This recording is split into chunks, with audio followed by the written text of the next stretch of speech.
Welcome to the IVM Podcast Network.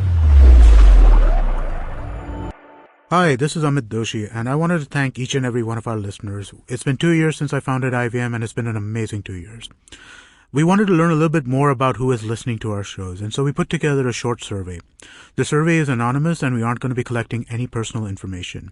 I would really appreciate it if you could take a couple of minutes out of your day and go to ivmpodcast.com/survey and fill it out. Thanks, and please keep listening. You're listening to the Empowering Series, a path to creating a better you. Through purposeful life changes and a positive shift in thinking, you could find yourself leading a more productive and rewarding life. In this series, we're looking at how to be a better boss. The show will bring you a live session between life coach Zarina Poonawala and a willing participant who wants to improve themselves. Zarina Poonawala is a trainer and motivational speaker and CEO of Abzo Unique. With over 7 years' experience, she works with reputed multinational organizations conducting training workshops within the corporate sector and among student communities all over India and abroad. She provides image consulting, grooming and personality development, personal coaching for CEOs, senior managers, and politicians. Taking the hot seat is Amit Doshi, tech entrepreneur and founder of podcasting network Indus Vox Media, who's bringing this show to your ears. So, shall we begin? Hi, I'm Zarina and welcome to the Empowering Series. I'm here with Amit today and we're going to talk about how to be a better boss. I'm sitting with Amit, who is known to lead a team, be a boss. He's been great, I believe so, but I'm sure he has his questions on how he can make some difference to his team. So Amit, hi. Hey, yeah, of course. I mean, it is absolutely a challenging thing to lead a group of people. You know, where's the balance that you strike over here between being a really kind of cool boss and a strict one, a-hole of a boss, if you will? Where do you draw that line? How do you make that work? In fact, Amit, this is such an important question and it has to be answered. It has to be addressed because most bosses have this issue. Yeah. Some of them get so friendly and they're so involved in the day-to-day activities with their team, right, that when it actually comes to getting things done, they don't know how to approach them. And that's supposed to be the job. I'd actually like to frame this in a way. I would say that we're in the situation of the buddy boss versus the baddie boss. That's, when are you supposed to be the buddy and when are you supposed to be the baddie? So a lot of bosses do have this issue. And of course, the first problem here is when you start to actually communicate with your team, what kind of communication are you involved in? Is it personal? Is it professional? Are you the person who is always answering all the questions? Since you mentioned how much do you delegate? Right. Getting things done. Right. When the team takes you for granted, you become the buddy. A buddy with a disadvantage, I'd say. Right. When the team thinks you're too strict, the baddie, right, you are feared, not respected. Right. Either way, we're in an extreme condition. Correct. So to actually come to that midpoint and make a balance between these two things is very easy. It's not very difficult. Really? Yes. It's not very difficult. I've been doing this for 20 years and I haven't figured anything close to figuring it out. That's because the first thing a boss needs to do is identify his own strengths and weaknesses. Okay. Understand the strengths and weaknesses that he possesses, areas where he must improve himself, and certain areas where his team members need to improve. Right. When you can identify these strengths and weaknesses, it becomes so much easier for you to know where and when and in how much time you need to make changes. There's certain choices that one needs to make at this point. Okay. So let me ask you, yes, what kind of a boss are you actually? The buddy, the baddie, or? I think, I think I lean towards the buddy side. You're the buddy. I think I lean towards the buddy side. Yeah. I try not to be too buddy, but I definitely lean towards the buddy. So, I mean, I try and maintain distance. Right. But at the same time, I do feel so sometimes I feel like there's too much empathy on my side. I feel like, I care too much about how what I want affects people and what them in general. Right. And I think that I think is a big problem, right? I mean, like, of course it is. I look at like other people I know who run businesses, and they don't really care if you have a flat tire. You need to be where you need to be at the time you need to be. Right. And I'm all like, oh, okay, all right. If that's the case, I guess you do what you do. I mean, like, I am definitely much more on that side of things. So you're lenient, you're easygoing. Yes. Now, that's a brilliant thing. I won't say there's anything wrong with it, but I'll tell you the disadvantages. Yes, please. Okay. So the disadvantages of being such a lovely boss, rather, is that people will take you for granted easily. Timelines will not be met. Yes. Procrastination will be a very essential and a very, defaulted part of your business. Yes. Yes. Oh, yes. Yes. Oh, yes. Yes. Because what happens is they don't expect you to have the seriousness at times. Right. Or they know the kind of response you will have to, like you said, a flat tire. Right. They know you're not going to make their lives miserable over it. Yeah. Okay. So, which is great. But at the same time, there are certain things that you have to put in place. Right. You have to put your systems or strategies in such a way in front of your team that, yes, you have the open door policy. They can come by, have a chat with you as and when. Right. Any issue, you're there for them. But at the same time, when you have deadlines, you meet them way in advance. Right. You do not wait. Yep. There is a thin line between fear and respect when it comes to bosses. Okay. Okay. Either they are feared and so work's done. Right. With a lot of backbiting behind the boss. Right, right. Or they're respected but no work is done. With a lot of praises for the boss. Yeah. Okay. So yes, you are loved, respected, but at the same time, the gumption to make sure that certain things have to be done at a certain time is very essential. Yes. But, that's where I really kind of struggle, because something needs to be done by Friday. Right. It's not done on Friday. Right. I am told that it will be done on Monday. On Monday, for whatever reason, I did not follow up on it, because I honestly have a schedule, right? I mean, like, I can't Absolutely. look at the same things every day. True. So I look at it, so Monday goes, it's still not done. Tuesday, I make a reminder in the morning, hey, what happened to XYZ thing? Right. And then I get that on. So, I mean, like, that... It's just a process which keeps and it keeps repeating itself over and over again, right? And Right. And it's something that I've had throughout my career. Okay. That this has been a problem for Okay. me, and at some point, this has to be my failing rather than the failing of the people who are working for me. Fair. You could say that. Yeah. You could say that to some extent. Let's try and figure out some very simple techniques on how you can start dealing with this issue. You don't have to do much. Like I said, it's simple to Right. strike that balance. Okay. The first thing you need to do is, on an average, every week you must have a certain set of goals Right. that you and your team are supposed to achieve. Okay. Okay. I'm not sure if you already have that in place, but every week with a time frame. Right. Now, the problem with time frames, Amit, is that people usually make very unrealistic Right. time frames, and that's the reason why procrastination occurs, and then you get demotivated as well. Correct. Okay. If you make really realistic, achievable time frames, it can be extremely simple for you to accomplish your goals in a targeted period of time. When you're able to do that, there is a certain level of a sense of accomplishment, Right. achievement for you, for your team. Right. So there is this wanting to do more. Correct. Okay. When we're constantly just taking one problem and going on and on when and you're on. firefighting all the time. Yeah, then you don't really have time to accomplish. Right. So here we lack the basic motive of accomplishing something. Right. So let's begin with just making 2 goals Okay. every week. Okay. One is a personal goal. Okay. One is a team goal. Okay. Okay. Personally, you will have to work on your buddy boss versus Right. baddie boss balance. Okay. So when you're trying to work on that, it's very simple. You will have to make sure that you do not procrastinate at all. Okay. And now, All right. do you do that? Once in a while? Yeah, sure I do. I mean, like, I try not to, but it happens. It does happen. So let's begin with you Yeah. trying not to procrastinate. Okay. Okay. Which means that real limited time framed goals. Right. Okay. Begin with a very simple goal that you want your team to achieve in this week. Okay. Okay.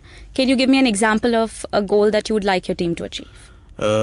This week? It could be brief. This episode. I'd like this episode pilot to be ready. Wonderful. And, let's see, today is Thursday. I'd like it to be ready by Tuesday. Excellent. So you start off with having this as the goal for the week. Yes. Now everybody as a team works on this goal together. Right. Okay. There has to be coordination in terms of a communication bit, which is limited in terms of having a 10-minute briefing on this particular topic. Right. Checking on them, checking on your team, and that's about it. Right. Now, having said that, you are in a position where you may get this answer on Tuesday saying that, okay, it'll be ready tomorrow. Right. How do you tackle that? That's the question. That will be... How do I tackle that without, seriously losing my... Are you temperamental? I'm mostly calm. Okay. But when I get angry, it is kind of intense. Okay. Which is understandable. Yeah. Of course. But when I lose it, I lose it. I mean, there's the brain kind of does what it does without any kind of feedback to it. Well, you can't really help yourself in such a situation. You need to focus on something I call self-efficacy. Okay. It's a branch of effectiveness, I'd say. Okay. Like I mentioned, you make your goals, right? Right. So, Amit, self-efficacy is basically when you know your capabilities and on the basis of that, you're making a goal to achieve. Okay. If I'm going to promise myself a Rolls Royce tomorrow, I'm probably not going to have it and I'll be way too demotivated to even work enough for another car. Correct. I'll be very, very upset. Okay. So, I need to be realistic. Right. So, the realistic goals, keeping your capabilities in mind. Okay. Remember I said you need to know your strengths and weaknesses. Right. This is where that comes into play. Okay. Yes. All right. Yes. This is where that comes into play. Since you mentioned you'd like a time frame for your team, let's assume now. Each team member needs to have a delegated job. Correct. Specific to their strengths. Correct. Okay. Of course, if they have weaknesses in their areas, as a boss, it is your job and duty to look into it and probably help them with their areas of concern. Right. Okay. So a little bit of improvement. Yeah, of course. Which is I'm pretty sure you are great at. So. I think I hope that part. Yeah. I think I handled that part pretty. No, I think you have this very positive and calming vibe. I think you're compassionate. Yeah. Towards your team, yes. which is amazing. But then when the team doesn't realize that the compassionate behavior or the personality needs work done too, time to time, it becomes a problem. So yes, look into self-efficacy. Okay. Just delegate each team member with a specific task for the week. Okay. Okay. Of course, I don't mean this is the only thing you're working on. Right. But let's assume this is priority. Correct. Just so you know how the process works for you. Okay. Work on that task. Make sure the deadlines are met. Okay. Everybody, unfortunately in the country, we work according to IST. Yes. So everyone knows what IST is. Yes. So IST usually allows us to think in our minds that, okay, Tuesday ka day hai, so we get it by Thursday, maybe by the weekend. It's supposed to be the other way around when it comes to being the boss. Correct. Yeah, no, I mean, I would love to be able to get stuff early, right? I mean, right.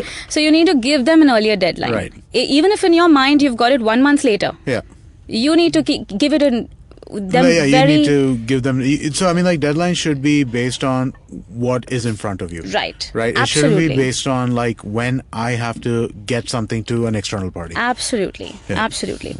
You did mention the delegation aspect. Right. What about it really? No, everybody has well delegated kind of roles. I mean, the team is well defined in that sense. So everybody. So in terms of knowing so the problem is actually the day-to-day work, right? That stuff kind of flows like a machine. Right. Because that stuff is stuff that we have worked very hard on getting to work really smoothly, right? Actually, the problem comes in the one-off things. Okay. The things which are outside of the regular day-to-day work. Right. That's where things get hung up, I feel. That's where things kind of don't get done at times when you think that they should get done. Absolutely. And some of that is also, I think, somewhat of tunnel vision on the part of the people who are doing certain things because they're like, okay, this is what I need to do. I need to get this done. I need to get this done. I need to get this, because that's the day-to-day process of getting these 19 shows that we're doing out on a week-to-week basis, right? Right. So that is definitely something that happens, right? And that gets done. It is the other stuff, right? Because there's always other things, and you know that we need to, okay, let's conceive of a new show, or let's work on, we need to create like something on the website, or we need to work on some kind of interesting album art, or we need to redo artwork for stuff, or we need to redo promos for shows. Right. These are things which are not part of the day-to-day. The day-to-day, yes. And these are the things where we typically, I feel like, struggle. Okay.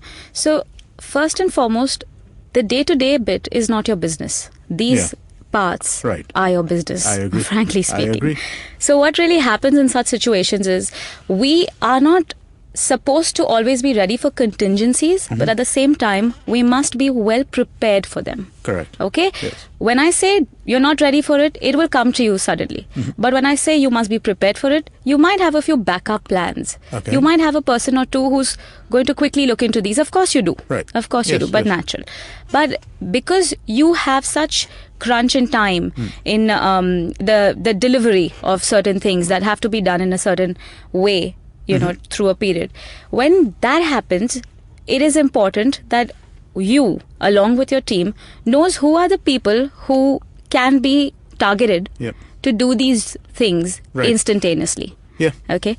So first and foremost, that doesn't mean that we kind of take those poor people for granted, and you know, every time you have an issue, you go to them, no, because it can't be that. That is not fair, no, and that is not very inspiring for them either. So we have to keep that in mind. But at the same time, contingencies are a part and parcel of business, Amit. So of course, you've been in business for a very long time to know that day to day is something. So day to day is your routine. Right. The routines don't change. Correct. Okay. Right. But then these things that come up is what is building your business or breaking it. Exactly. That's exactly it, right? I mean, like the day-to-day is what we do. Yeah. But this is the stuff where opportunity exists. Absolutely. And, you know, the things that we really need to kind of crack. Right. So what happens here is, when we're looking at a routine, we don't have to pay that much attention to running the routine. Right. We have to pay attention to these little issues and these little opportunities, I'd say, you know, which come at your door and you don't know what to do with them at that point.